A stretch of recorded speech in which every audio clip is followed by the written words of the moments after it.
We're in the month of July, which marks the peak of the wet season, and this is when we tend to get most of the rainfall. June was extremely wet, 460 millimeters, and in July we tend to expect about 250. So obviously more rainfall is likely, and into the latter half of the wet season we get a bit of a trough in October, and we peak again for November. So there's more rain to come.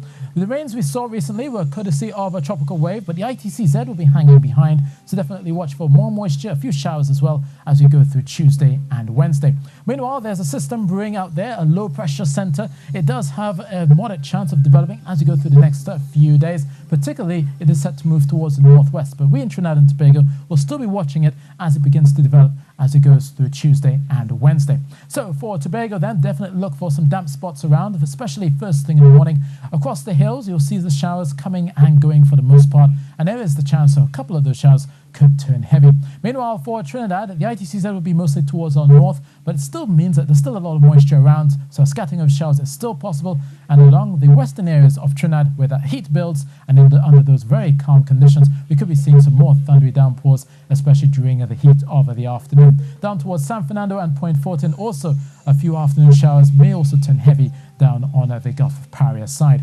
So looking at a warm 33 degrees Celsius in Trinidad, possibly 34 in the capital, 30 degrees Celsius expected in Ean and Tobago. Now through the rest of the week, we keep conditions unsettled through Wednesday and into Thursday, possibly into Friday as well. There's a lot of moisture around, and the ITCZ will be flirting with Trinidad and Tobago as we go through midweek. So watch out for the showers, with more possibly heavier showers expected on Wednesday, and then we'll get a mixture of sunshine and showers for Thursday and Friday.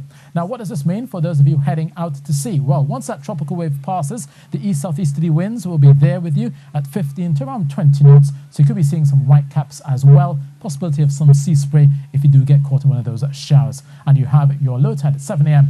and your high tide at 1:30 p.m. That's your local weather, and that's it from me.